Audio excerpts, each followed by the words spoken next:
we are. Cool.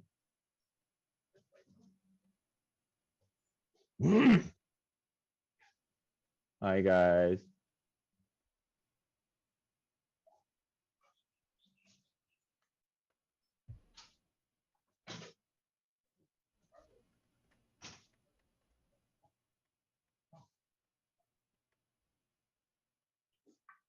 All right. So, oh my God, cancel, cancel, cancel.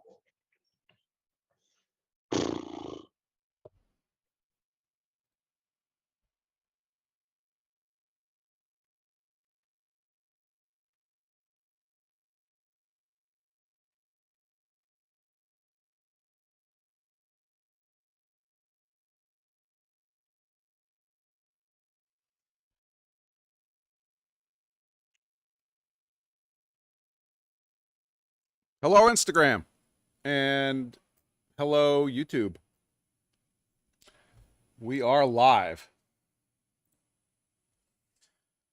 Happy Sunday. Welcome to the PFG IG Live and YouTube Live. Hey, Tuck Garage is here. Welcome, Tuck.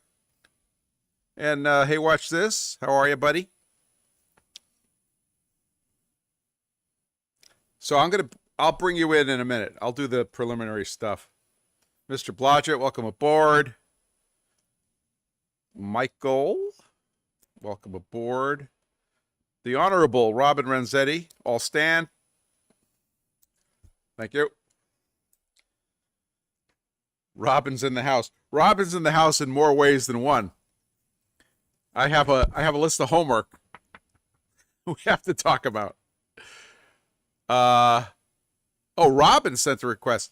Okay, so Robin, I didn't expect to bring you in live today because I thought we said we wouldn't until the thing, but we might be able to do something later.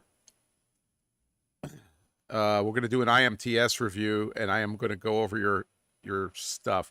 The trouble, Robin, is bringing you in requires a lot of engineering because we're on two different streams at once. So I think we're going to save you for another week. I see Kevin on YouTube. Thank you.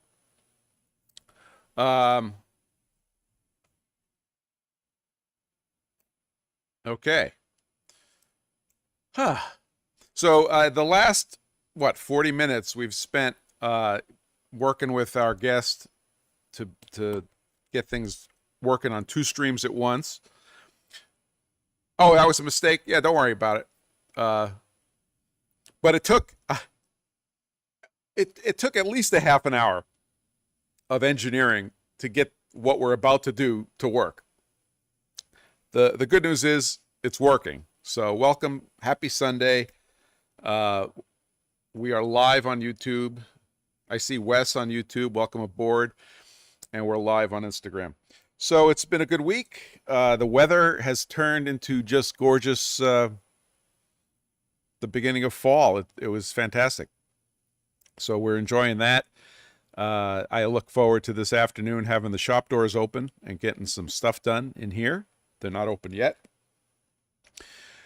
And I do have some feedback from Robin, and I'm glad he's here because I will go over the feedback. And if I get anything wrong, he has a buzzer, which is attached to electrodes that are hooked to my feet, and he can give it to me. So we're going to do that first, and we'll do any other housekeeping that we have to do, and then we're going to bring Tuck Garage in for an IMTS report, which will be a lot of fun. Hossein, welcome aboard. So if you were with us last week, Henry had, who is with us, had some photos and results from some grinding that turned into our topic, our specific topic. I don't have the photos here. And then we kind of dissected it, and everybody had some input on it. And at the end of that, Henry went away and did some more grinding to good effect.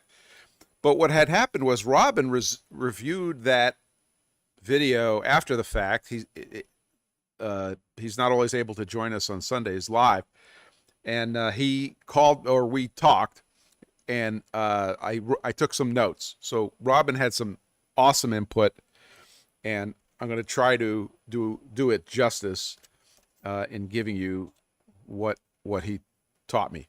Jay Batch, welcome aboard. So that's happening. Let's see what's on my list. A couple of guys have had broken stones and are looking for single replacements. That will happen. Okay, so I haven't forgotten you. There's two guys out there. One guy's looking for a mini stone that broke, and Hey Watch This, I think, is looking for the 4-inch rectangular stone that broke. I will take care of you. Just haven't been able to do that yet. Welcome aboard. I can't pronounce your name.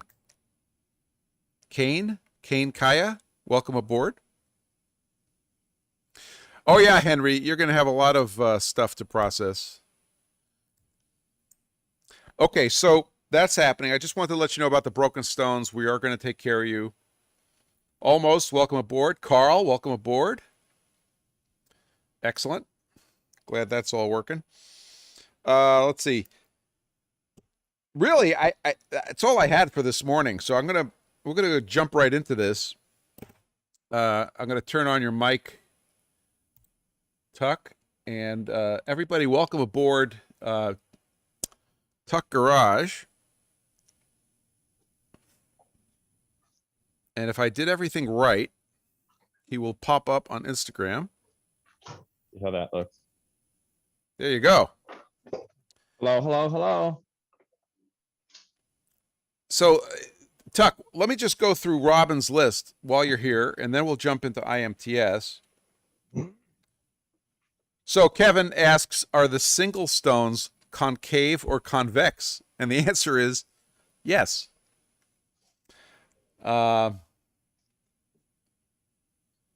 Welcome, Joel. Okay, so here's Robin's notes from last week, and with Tuck Garage to provide harmony. Robin pointed out that he saw in the grind pattern, we noticed the actual dressing marks, and Robin pointed out that at some point he saw like a crosshatch that indicated that the dressing was happening in two directions. It was interesting commentary. It's possible that maybe you don't want to do that. But the big thing to me was that I was lost in metric conversions. I've written my cheat sheets for metric here. And Robin caught that the dressing, and Henry, you could correct us if we're wrong, that the dressing was 4 thousandths deep, which is to say 0.0, did he say 0.02, I think? Or I'm already lost. So the dressing was too deep. When I dress, I consider a 1,000th dress sort of a base number, and a fine dress half that. So that was something that Robin caught that I did not. Okay, 0.1 millimeter is 4,000. So I think that's what it was. I think, Henry, are we correct that you dressed at 0.1 millimeter? Because if you did, that was too much. I'll watch for your comment here. Ish. Well, ish is good. We like ish. So that was the first thing. So dressing too deep might be one of the problems. Another issue was Robin wants us to make sure we keep in mind that if you want a finer finish, let me get back to that. Henry says, so, okay, should I do a rough dress and then do a fine dress after? And the answer to that, as an engineering consultant, this is my favorite answer. It depends. So for some applications, you want to do a fast 1,000th dress, like if you're grinding on soft materials. But if you're doing a final pass or final passes on a part where you're only taking a 1/10, then a fine dress should be okay. So I would recommend whatever 1,000th and a 1/2,000th translate to in your measurements on the other side of the pond. That's what you go with. Ottawa Grunge, welcome aboard, my neighbor to the northwest. And Joe, Jose Avega, welcome aboard. So the lesson one of the things that we talked about was, if you want a finer finish, you need to go to a finer wheel. It's very tempting, and I've fallen into this trap myself. It's very tempting to say, well, I'm going to take my coarse wheel, 46 grit, and I'm just going to use it do a million null passes, and I'm going to get a fine finish. And Robin's point to me was, you could end up glazing, not cutting or burnishing with the wheel, and that's not good. So if you really are going for a fine finish, just be prepared to use a fine wheel. I think that's the lesson there. And if I haven't hit that on the head, I expect Robin to throw an egg at me through the chat. Finer wheels for finer finishes. And then the whole question of cluster diamonds was a very interesting chat we had. Saeed Sivakov, I think. I hope I got that right. Welcome aboard. You're new. So Henry said he was using a cluster diamond. And one of the challenge with the cluster diamond is that as you dress with it, the wear in the cluster diamond is going to take the shape of the wheel. And then when you come in again, it's not going to match because it was in a particular place on the wheel. Henry says, the grinding I do is mostly for our tools and things like that. I need to buy more wheels. If you want. The ones we have are pretty much unknown. So if you ever see pictures of guys, SG5, I think you're thinking of. Yeah, SG5. 5SG is the one. Yeah, if you only had to own one wheel, it would be the 5SG. Robin, you can start taking notes on me now, and please feel free to correct me all the way at the end. You don't want Robin to be too busy. So back to the cluster diamonds. So I think Robin's point was the cluster diamond can start taking wear in weird shapes and not do what you want it to do. So he was in favor of sticking to a single point diamond, and I'd have to agree with that because he's right by definition. And my favorite point that we made on our chat was the whole concept of residual imbalance. I think Robin and I have been joking about residual imbalance for 2 years. But he explained one of the sources of the residual imbalance that we cannot balance for, regardless of how fancy our system is. And that is the fact that the spindle, as it rotates, its axis may actually have its own orbit. So this is because ball bearings are imperfect, and there's a race inside a ball bearing which is rotating also, and it could be influencing the orbit of the spindle. I hope I'm saying this well. And you're not getting rid of that. And it happens at approximately 1/2 of the rotation speed of the spindle. And I think the magic word is approximately. You're not going to compensate for it. So there is a residual imbalance that you can't get rid of if everything else is perfect. Thankfully, okay, this just in. Robin says clusters work, but need radically faster dress rates to not glaze the wheel. That's another good point. Henry says, I do have a single point diamond and mostly use that one. So this, we're down in the weeds now, which is excellent. And you could do that perfect grind. You come in with the PFG stones, and all of a sudden you see the residual balance, and you're starting to panic. But if you can't measure it, it probably doesn't matter, except to inform you. And I think that was part of what we were saying last week, is that information is invaluable in helping you improve your system. But you will never get to zero, and that was the other point from last week, is there's no such thing as zero. So after you've completely nerded out on these patterns that we've uncovered, and you've put it on the surface plate, and you've measured it with your millionths gauge, and you basically can't detect it, get out the gray Scotch-Brite and cover it all back up and relax. So that was the last point, I think, from our conversation with Robin last week. And as we get better at having guests on here, which we're working on, and that might have to be YouTube only, by the way, we'll have Robin in again, and we'll go deep on this stuff. CNC Repairman, welcome aboard. I liked your coverage of IMTS. It was a lot of fun.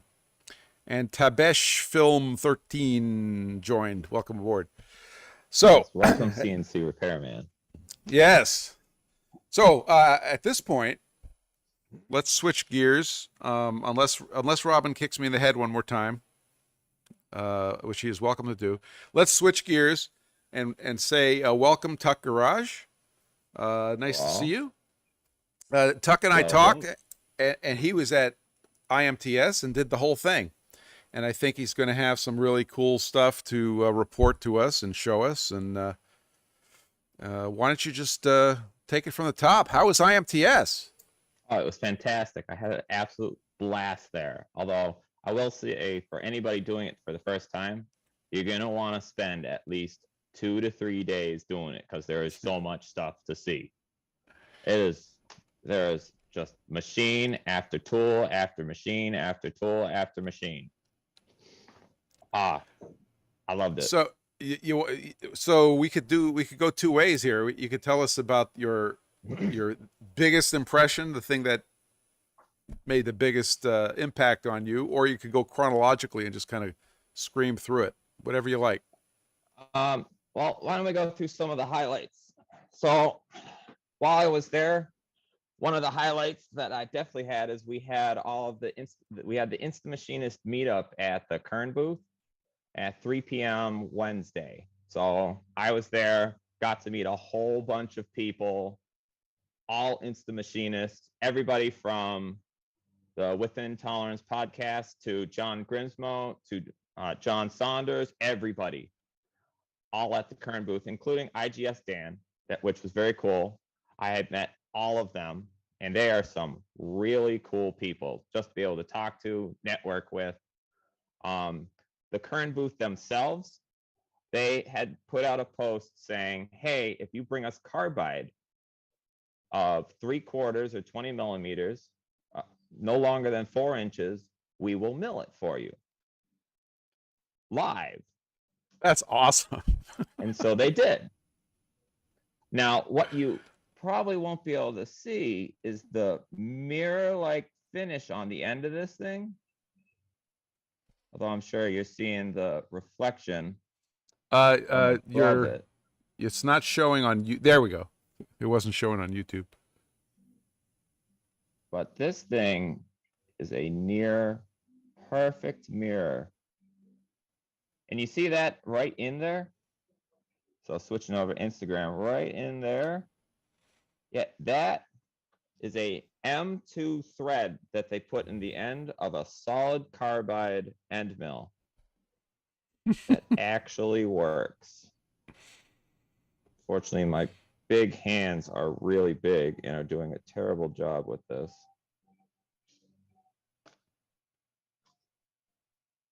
Come on. I swear They this didn't fits. they didn't make you an M2 screw out of carbide while they were there? No, unfortunately. But all of it was hard milled using the C6 PCB end mills. Oh my god, I can't get this to screw on. My goodness. Mr. Blodgett says there ain't no kill like overkill. Yeah. So as you can see, here's for Instagram and YouTube. Yeah, they did that with a thread mill. So that was so impressive to me. Just Wow. this, guess how long this took, Spence? I would say that took 12 minutes. You're right on. It's about 10 minutes for the whole thing. Wow. It was just incredible just watching the whole thing all at once, and then drill and then thread mill. That's just incredible. And that's straight off the machine. No post processing. I mean, obviously they cleaned it up a little bit, but that was super cool. So the Instagram meetup and the Kern booth, super cool. Go check Kern out. Go check out Within Tolerance. All that fun stuff. After that, I definitely ran into Aaron at CNC Repairman. That was cool. I collected his sticker. Saw him over at the Vellum booth. That is some cool stuff. If anybody who's not using Vellum yet, I guess you should go check out the stuff CNC Repairman sells, because it's very useful. Keeps the intakes on your machines clean. While I was there, I also ran into M95 Machining while she was at the Trinity booth. They have some really cool automation that'll allow you to hook up a robot directly to like a Haas VF2.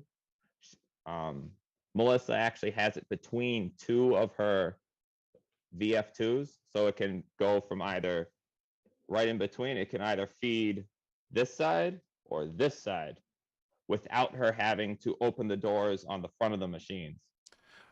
Super easy automation.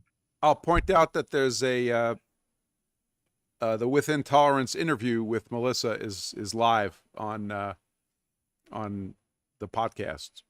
Yes, that came out last week. Yep. Super cool. Really nice to meet you, Melissa. Fantastic time was had by all. I also had gone with my brother. You can see him at Holiday Precision. We had a blast the whole time.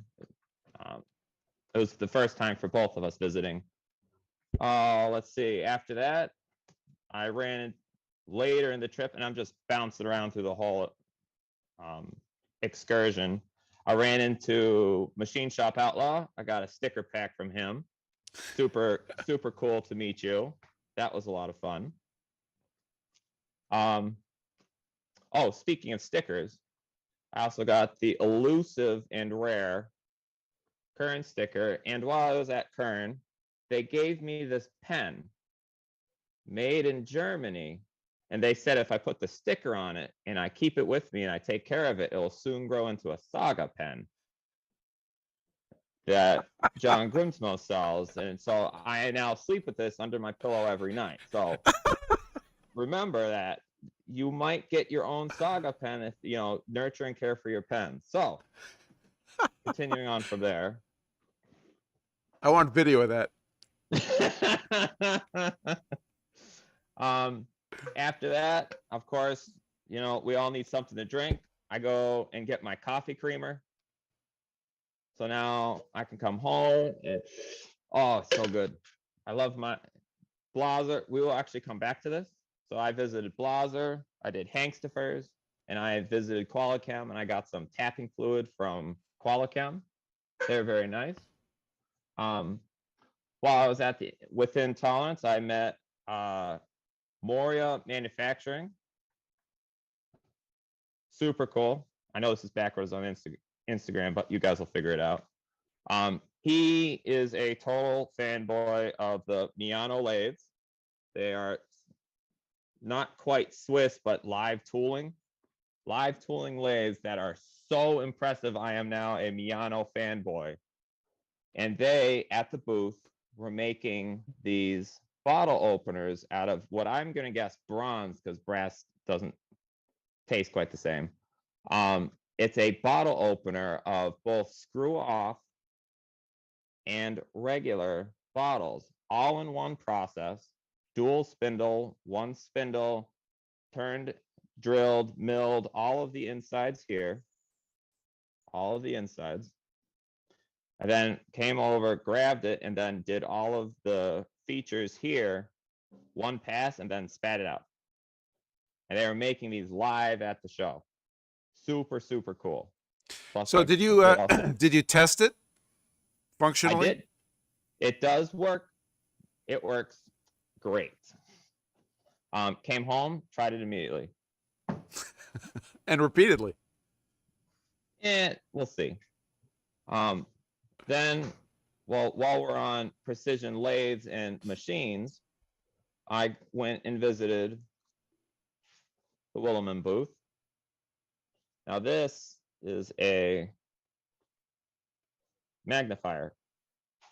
And so what they had the magnifier for is this tiny part that they made live there. So let's see if I can do this. You may not see it, but the edge of this is engraved. That's awesome. Let's see if I can get that just right. You got to do the Yeah. same thing for the YouTube guys. I know.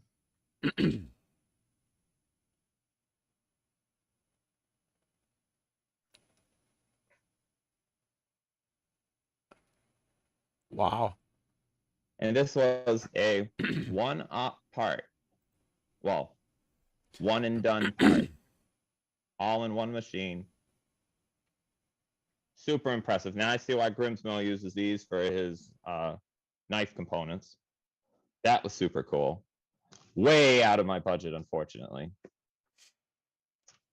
I had to stop by the Mitutoyo booth. I got my bling, which is awesome. Then they had some inspection equipment where they were doing object recognition. So they turned it into a dice game. So you take the dice, you shake it up, and you throw it into a cup.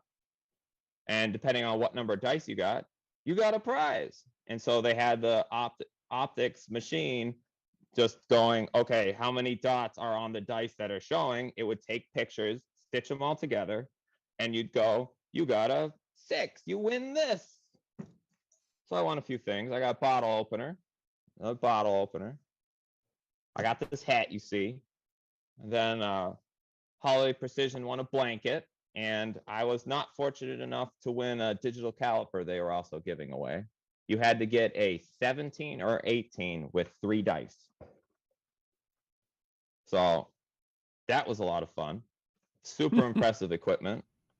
Visited Start and got a few conversion charts, which I don't have immediately in front of me. But some of the calipers that they had there, they have Bluetooth or wireless enabled connection. So you can go around the shop, not physically hooked up to something, hit a button, and it'll take the measurement and send it over to a computer. No wires, no nothing. Super impressive, super expensive, but completely worth it if that's how you're going to be measuring stuff. Hey, if Starrett's listening, you know, the antenna you put in your device is suboptimal because my phone did not ring. Call me. Give me a call. This is what I do. Okay, this is what I do. I'm just saying. Well, after that, I had gone and visited Paperless Parts, which they do automated or are trying to do automated quoting for parts. And by trying, I mean they are succeeding very well. They were giving away these multi-tool phone stands that when it's out, ta-da, phone stand. Ta-da, phone stand. And then your insert comes out and you have all the wrenches galore for any multi-tool, which was cool. I was actually pretty impressed with paperless parts because I've been looking to try and do some more job shopping work, but we will see. Very affordable. I would recommend anybody who wants to try and look at automating their quoting process, give them a chance. You won't be disappointed. I had stopped by next to my infinite place of visiting, a place called Snapjaws, where they make these vice jaws that basically snap into place, quarter turn of the screw that holds the vices or the vice jaws onto the vice, unlocks it. Very, very clever. So they use the recessed head. This slides onto the recessed head, and there's a hole here. Quarter turn, locked in place. You can swap it out in less than 10 seconds. I literally watched the sales guy do that right in front of me. So these are those same ones. These were Snapjaw. This is the 4-inch step model. This was one of those, you want something cool? Here you go. Handed that over to me. There's 6-inch versions. They have this stepped flat, V jaws. They even had the hydraulic version where they had 4 or 5 hydraulic. I only have 4 fingers to show right now, but they had a 5 version where you could hold 5. You can hold 5 different parts of 25 thou different dimension. So you could do like 5 cylinders, five of anything, and it will hold each one equally pressured, so you won't have any jaw tilt. What was it using? What was it using for equalization? They're basically hydraulic spring compression. They're built into one of the jaws, so as you pushed on it, it would push on the basically springs, holding everything in place. Very cool. USA made too, so I'd like to get the what's the name of those? Snapjaws. Okay. Snapjaws.com. I know this is a plug, but I was pretty impressed because the sales guy's like, well, give me a minute and I will impress you. And I said, go, and I timed him. And in 1 minute, he managed to change out 3 different jaws and make the sales pitch. So he did good. I'm like, how many times did you practice that? He said, I don't know. I just started the first day and I've done it 400 times every day. So well practiced. We had Char's Tools there. They were marketing a bunch of their tool holders, all sorts of fun stuff there. I like Char's because, you know, inexpensive. As long as you pick out the right thing, they're great. I probably might try some of their tool holders, but who knows?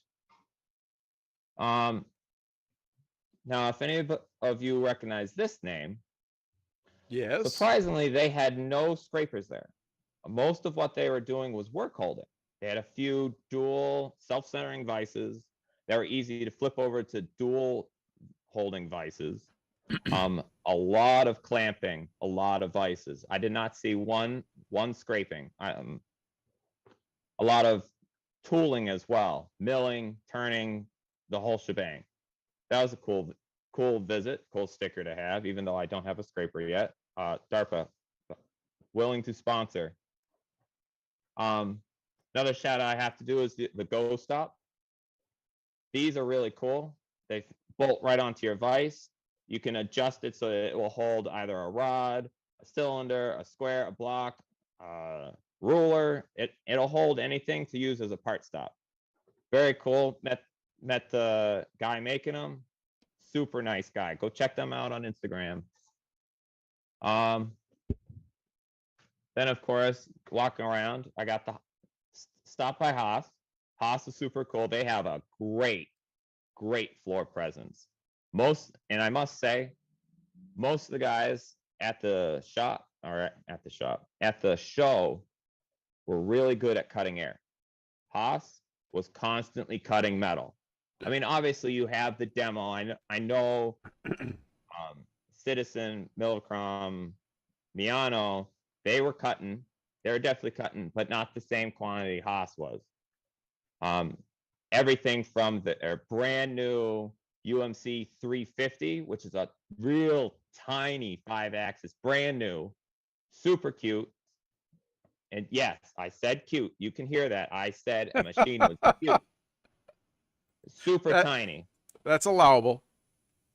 But very impressive. But they had these shop notes, little handout that gives you a bunch of very good references, G codes.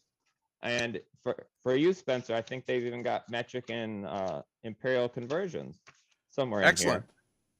here. There you go. Isn't that beautiful? I'll have to get me one of them.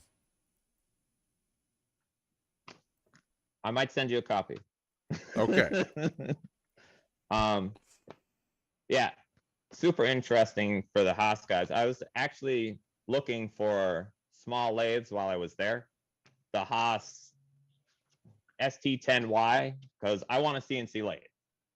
Spencer has a CNC lathe, so I have to have a CNC lathe to one up him. But besides that, I want a CNC lathe as it is. So somebody needs to buy my Monarch. I can put a CNC lathe in the ST10 and ST15Ys because they've got the Y axis along with live tooling on the turret and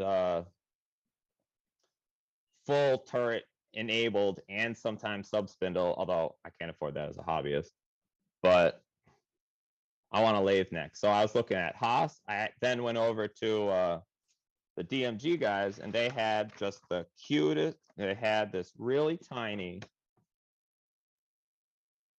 It's the Leo, and I'm currently hiding the price because it's only like 60 grand. Only.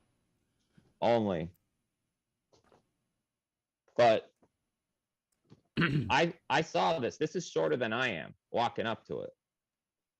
Full turret, tailstock, spin, A25. Oh, was it A25? It had a spindle. It probably did. It probably had a spindle, but the where I saw it wasn't actually at the primary event of IMTS. There was a separate area where they were getting kids introduced into machining and all that. DMG, or not DMG, DN Solutions, because they aren't Doosan anymore. It makes my brain hurt. They had both one of their small mills and the Leo lathe running while kids to teenagers were watching it run. And you should have seen the excitement on their face. It was awesome. That's cool. One of the other places I went, they had NASA there as well. Getting people excited about the Artemis project, going back to the moon, which is right here. Oh, cool. And right after I did that, I visited the American Precision Museum booth, where they have Bridgeport serial number 1. Oh, they brought it. Which is so cool. Wow. No, they didn't have it there, but okay. I need to go visit.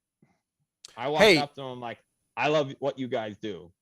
Hey, listen, Tuck, when you want to go, maybe we get a group together, because I want to go. And I live, I don't know, it's probably an hour and a half. No, it's probably 2 hours for me. So maybe we'll get an event going here. Yeah, that would be awesome. I've always followed them. They're doing good things to make kids see more machining, all of that stuff. Super, super cool. All the kids that were there, they were like, wow, this is amazing. This is so cool. At the main show, they had a giant Fanic arm moving a Corvette up and around, which is just wow. And then at the kids event, they had a little Fanic arm moving a toy Corvette around of scale size, which was just like, wow, you guys did that right. That was so smart. I was just, wow, so clever. Super cool. I mean, obviously, any way to inspire kids for the next generation, I'm 100% behind. Where else did I go? Speaking of where I went, so I have a tip for anybody who visits IMTS next time. So what I did, and you can do this through your app, is you can go look up all of the places you want to go. And then you can make a map of every place you want to go. And I recommend doing this with a legend. Because when you get there, you're going to be overwhelmed. There is so many places to see. There are hundreds of places to go. And that is not an exaggeration. But with this map, you aren't as overwhelmed to be like, okay, I want to go see this guy. Where is he? I go visit. You just walk right over and you see something in between there. There you go. And over the course of 2 days, I hit every one on my multi-sheet. So I had every hall printed out and then started checking them off. And I took notes because then I could go see where I wanted to go. And every day I just check off where I had been, what I'd seen. It makes the whole trip a lot easier instead of going, oh, where are these guys? And you start looking through your phone. No. This is the way to go. I'd highly recommend this for anybody who goes next time. Yeah, that's a lot of what I had seen. Which one of the other places I had went, and this comes right back to it, was, oh, excuse me, I got some free tapping fluid from Qualichem. And of course, Qualichem, their first question is, so what are you using in the shop? I responded, Hangstafers. And they were like, oh, I'm so sorry for you. Blah, blah, blah, sales pitch. Blah, blah, no, blah, blah, blah, sales pitch, done. Here's our reading material. Here you go. Reading material. Qualichem. Cool. So then I go visit Blazer, whatever you want. Titan of CNC Coolant. That's literally what it should be called. Titan of CNC Coolant. Which he was actually signing these Tuesday and Thursday, which was cool, but you know, I'll pass. No offense, well, totally offensive. No, thank you, Titan. So, Blazer, I go up to them. What coolant do you use? Hangstafers. I'm so sorry for you. Sales pitch follows. Here's this. Have a good day. So then I go over to the Hangstafers booth and I go, hey, I have your stuff. I love what you do. And they go, awesome, thanks for your business. Here's a koozie. Cool. I didn't get the sales pitch. Which brings me the question of Spencer, what do you use and why? Because I will follow this up with, I use Hangstafers S500 in my mill as an emulsive water-based coolant because I went to one auction and I managed to pick up a 55-gallon barrel of it for less than $100. And I'll be frankly honest with that. That's why I use it, because it's cheap. No offense. Now, if you were to buy it new, it's not cheap, but it's very comparable to all the other brands. Mm-hmm. Spence, what do you use? Well, currently, I'm a Qualichem customer. I use Qualichem 250, sorry, XC 250, Extreme Cut 250. And I use it because of local representation. I had three phases of coolants that I went through. The first, when I first got my my Sharp VMC, I think I got a pail of, I think it was a trim coolant, and I had some problems, and I had some corrosion issues. So I started asking everybody. I went to East Tech, like you went to IMTS. I went to East Tech, which is IMTS on a diet, and I got turned on to Hankstafers. But not only did I get turned on to Hankstafers, but I got turned on to their super green coolant. By the way, Robin's weighing in. He says he's using Houghton Hocut 795 MP. Hey, welcome, Alexenko. Ukraine. Welcome, Ukraine. So, a simple locksmith. There's no such thing. Stop. Don't. Anyway, moving on. So, the problem with their vegetable oil, this is Hankstafers, vegetable oil-based green, super wonderful coolant, is that the oil would oxidize very easily and turn into this brown sludge on the machine that was not removable. And I got really, after a couple of years of that, I was like, okay, we're done with you. And then I went and I found the Qualichem. Now, the only thing, by the way, the brown sludge, and that was called the this is the Hankstafers S388. And it was their, corn oil-based coolant. They had their other coolants, the semi-synthetics, at the same time, but I was attracted to this green blah, blah, blah. So then I got the Qualichem and I cleaned up the brown sludge. The only thing that cut it was isopropyl alcohol. So I hired a young guy to crawl into my machine and clean the thing with isopropyl alcohol. Same thing with the Haas lathe. And I've been using it ever since. Now, I have an earth-shattering opinion for you. Henry says he uses a Henkel product for CNC mill and lathe, and then the surface grinder uses synthetic coolant from a different company. So the good news is I use Qualichem 251 in the sharp mill, in the Haas lathe, in the grinder, and in my saw. Okay? So I get to use the same thing all over the place. So the problems, I'm not going to go super deep into this because I didn't think we were going to do the coolant hour. But I believe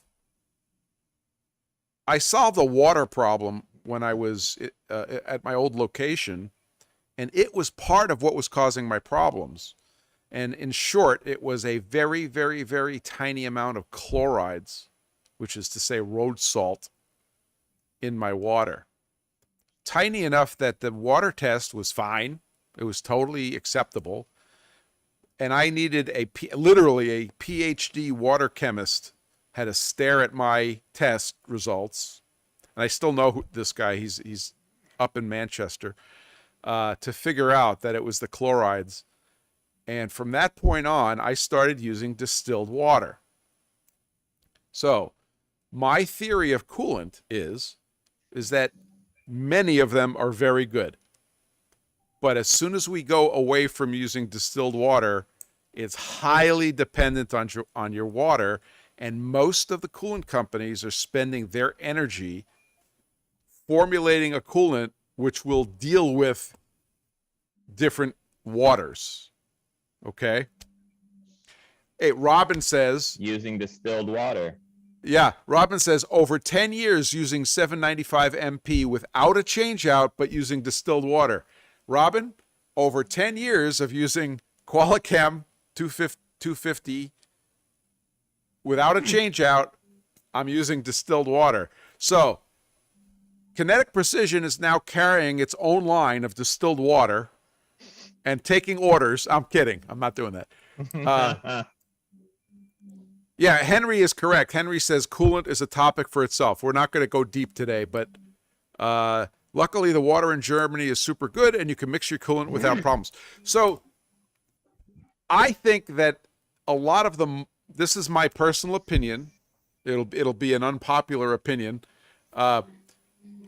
Most of the coolant marketing is a bunch of thrashing about having to do with water issues. And if everybody used distilled water, those issues would, I would say, 2/3 of the issues go away. But also the thrashing, the willingness to change brands to solve your problem goes away. So I don't think the coolant industry really wants to talk about that. So Blaser comes out with the super fancy. What's their clear? You could see Titan through it. Would not tell you. I think it's 735. Anyway, the Blaser super cool crystal clear coolant is magnificent, and they require, what do they require? Distilled water, or DI water, right? Which is distilled deionized, or at least deionized. So I think they've sort of got this very clever marketing in that, oh, by the way, you have to use, DI water, but really they just took away 80% of the problem. So all of a sudden this coolant's like, it's magnificent. It lasts for, of course it's magnificent. You're using good water.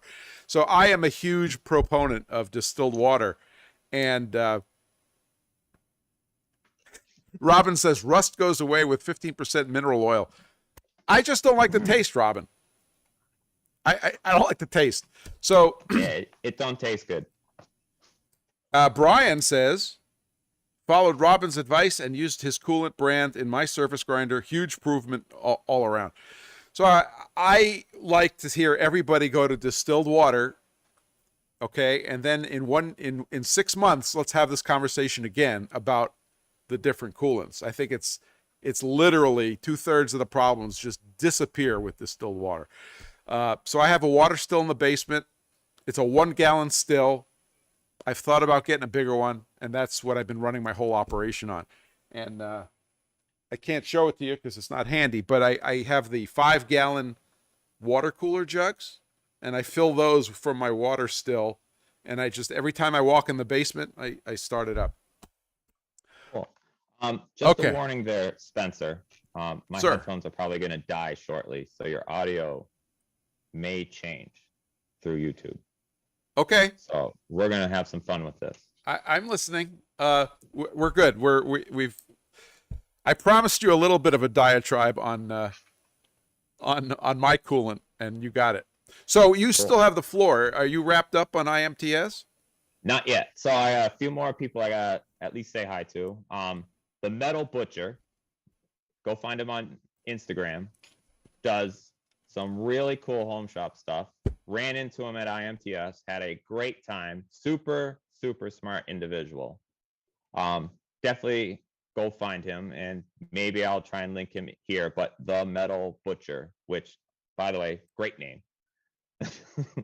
Now, if any of you know of Pocket NC, they have recently have a name change, and they're coming out with the 2nd generation machine, which you can go find a live demo of their machine at any of these.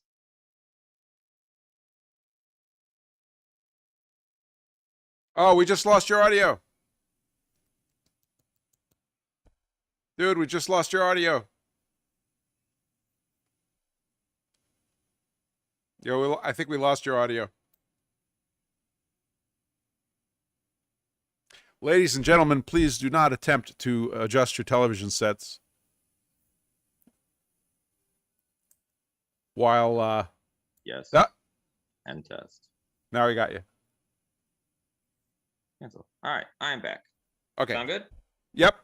Continue. Cool. So go to YouTube. Check this out. Penta Machine Co. This is their 2nd rev, and they are almost ready to start selling these things. It is super 5-axis in a small footprint. I mean, smaller than a mini mill. It's super impressive. And in fact, they had on the display the Not for Climbing carabiner that Designed the Everything is starting. They had it on the 5-axis bed while they were there. Very impressive. Very, very impressive. Very cool. What else did I do while I was there? Hey, while you're there, I really like what he's done with the not for climbing carabiner. I'm a backer on his Kickstarter, and I would encourage everybody to go take a look at it. Agreed. Make the everything. Super cool. Where else I visit? Insize, I got one of their charts, which is actually much stiffer than the competition. Very cool. But oi, you stop that. I'm sorry. Where else did I go? I mean, literally, I just kind of explored everywhere and tried to see as much new stuff as possible. Did you NSK was also there. NSK was cool, so I got their swag. You can see my dead headphones now too. So they gave me a shirt, and while I was there, they had in the corner an arcade set up, and every day was a new game. So we were playing Gunsmoke, Galaga, Frogger, and so the objective was to see who could get the highest score through the week. And I'm hoping I got the high score because I may win an iPad. Woo! But that was really cool. NSK had a bunch of really cool small hand tools. In fact, they took one of the Dynaphile belt sanders. They turned it into something about this big, handheld.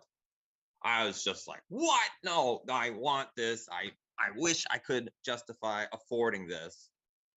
It's just super impressive technology. I mean, you go by some of the demos that they've got on the floors of just manufacturers using linear ball screws or linear rails attached to ball screws, and they are flying. I mean, flying, moving all over the place. I think I passed by at least one or two places where they had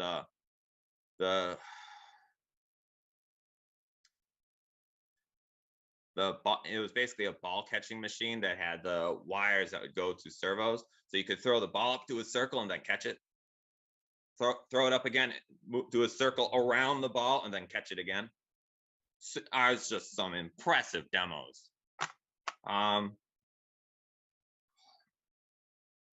Spence, I'm on the end of my rope. I'm trying to think where else I went. I mean, obviously, all the major guys were there. Akuma, DMG Mori, Harden, Haas. Yeah, I heard that too. That's me. My fans on my converter. Okay. Well, you definitely have that that overload, which comes with these big trade shows. But thank you for bringing up. The map. So we'll keep an ear out for when East Tech is going to start up. So out this way in Western Mass is East Tech, and that's a big show, and it's a lot of fun. And I'm sure it's 1/3 the size of IMTS, maybe a quarter, but it's still a good show, and I missed it. I've missed it for about 5 years now, so I'd like to go back. So maybe we'll drag some of the Easterners out there. Well, thank you, sir. That was fantastic. Yeah, highly recommend. Again, anybody who wants to go to IMTS for their first time, spend at least 2 to 3 days. So to be fair, by the third day, and with my map, I managed to hit every place I wanted to go and then some. But it is worth noting, I went Wednesday to Friday. That was great because the Instant Machinist meetup was Wednesday, but most of the stuff that goes on happens Monday to Wednesday, it seemed like. Very interesting that because A-Bomb was there, Titans was there, a lot of other people were at multiple booths Monday to Wednesday. It seemed like the most popular days. So plan that before you figure out your plans, that you may want to go earlier instead of later, especially because towards the end of the week, most of the sales guys are kind of burned out of telling you the same story they've told 400 other people 5 different days in a row. I mean, I'm sure anybody can admit that is exhausting. So I would probably do Tuesday to Thursday if I was to go next time, although I could probably do it in 2 days now that I've done it once. I know where I'm going. I know who to see. Most of it was just shock and awe viewing while I was walking around going, wow, there's another machine I can't afford. Oh my God, look at the chips on that machine. Oh my God, 5-axis on a machine twice my garage. Heck yeah. Oh, the price. But it is, in order, you have to just experience IMTS at one point to really understand all of the manufacturing that's there. And not only that, if you take a step back from IMTS, and you really think about it, they have multiple floors where they have thousands of pounds of machinery moved into place. How long does that take to move in? How long does it take to unrig all of that stuff? Not to mention, all of it was running accurately, reasonably accurately, making parts. That's amazing. incredible. Just, I had to stop and think about that and went, wow, holy crap. And of course, Well, I Kern, think Kern you're was going to one of get those it. booths that was taking pictures before, during the following week's setup. And you could see just riggers all the way across the floor of the show, setting up, rigging, everything. I'll have to ask my favorite rigger if he was involved with getting anything out there. That would be an interesting question. Well, it sounds awesome. Thank you for reporting. I don't think we could have gotten a better picture of what it was like getting out there. And what you said, it was every 2 years? I have heard it's every 2 years. Okay. So we'll keep an ear out for IMTS in a couple of years. At this point, if anybody has any questions of any type on any topic For either of us, put it in the chat and we will hit it. it's not like Spencer put a gun to my head and gave me a script that I'm reading off of here. I'm happy to answer questions. That was reading from, not reading off of. Check it. Oh, fuck, you're right. Stick to the script. I mean, say whatever you want, buddy. I got you. I got you. Just don't hurt my family. Yeah. Stop. So K-Bonk says, is there an East Coast? Equal? I think he said, is there an equal on the East Coast? Is that what you're asking? Well, Anyway, East Tech. Pretty in the middle. It's kind of in the middle, yeah. Okay, so let me just, while people are thinking of questions to ask, and we really have used up all our time, please follow Kinetic Precision NH on the YouTube. We have a special show coming. It's in the works. I don't think I'm going to drop any hints, but it's going to have 2 guests at the same time. It will be about grinding, and it's going to have to be YouTube only. So please follow on YouTube and, figure out how that all works. Some people that are with us today may know what I'm talking about. So just make sure you're subscribed to Kinetic Precision NH on the YouTube, because that's coming up at least in a few weeks. Not really soon, but it'll take a while. And I am aware that I have an echo on Instagram. I have absolutely no idea why. We spent a lot of engineering time getting all this stuff working, and I have no idea what's going on. I think that's fair to say. Wouldn't you say we don't know what's happening here? Let's try that. Is that better? Is that better? Almost says thank you. You're welcome. Thank you. You're very welcome for a great time, guys. I was glad to have talked with you. Spencer, thank you so much. And if anybody, my pleasure. If any of you still don't know who I am, I'm Tucker with Tuck_Garage on Instagram. You can also find me on Tuck's Garage on YouTube, where I have a few videos that I haven't posted anything later. I think I know what the audio issue was. Okay. My computer is right next to my phone, and my computer audio was high, and Instagram was picking it up. So I just lowered my computer volume, so that worked out well. Notes for the next person who does this. Okay. You can follow along with anything I want. You can also check me out at tuckerholiday.com. That's my website where I used to post stuff, and I constantly have a list of usually what I have in my garage. Feel free to reach out, contact me. I'm happy to answer questions about anything I do, or if you have questions about IMTS, or you just want to go ask me what my favorite color or ice cream is, I'm more than happy to answer. It's Cherry Garcia, and I won't hear anything else. So also, if you're on the YouTubes, Tuck's Instagram handle is on the screen, and you could probably reach him that way. And today's award for last minute joining is to JCNC. Welcome aboard, sir. It's nice to see you on Instagram, and we're closing right now. I think you planned on that. You planned on the award for today. All right. Seeing no insightful questions, comments, or remarks in either of the chats, I think we'll close this up. Tuck, thanks a lot. I appreciate you being here. Spencer, thank you. Next week, Pleasure. I see no reason that there won't be another one of these glorious events on Sunday. And as usual, per our prior planning, I have no idea what we're going to be doing. So with that, have a great Sunday, everybody, and we'll see you all next week. Enjoy, Ciao. guys. Thank you.